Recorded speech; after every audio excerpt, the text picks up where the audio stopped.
Here is the story of a very short airline flight that seems to make no sense at all. This flight used to run between Greensboro, North Carolina and Winston-Salem, a total distance of 16 miles. You were basically in the air for less than 10 minutes. So, why did this flight exist? Well, this is not the shortest flight on record. There was an Oakland to San Francisco flight that was just 10 miles long, and to this day, there are flights in Alaska and Hawaii that are commercial flights that are very, very short. The reason those flights exist is because there is something in the way between those two airports, usually a body of water.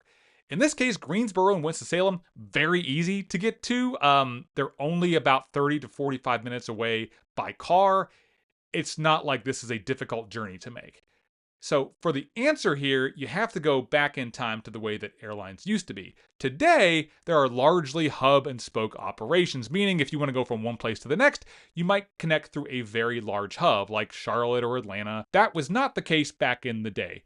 Smaller airlines like Piedmont Airlines used to be more like buses. They would start in one city and then just pop to the next city and on to the next city and on to the next one, and they would make several stops along the way. The reason why they existed like this, by the way, is because they were government subsidized mostly to carry mail, and if they picked up some passengers here and there, that was just icing on the cake. In the case of this 16-mile flight, it was actually part of a larger route that Piedmont Airlines flew between New Bern, North Carolina and Louisville, Kentucky. Most passengers that got on in one of those cities, in Greensboro or Winston-Salem, were going somewhere else that was further away.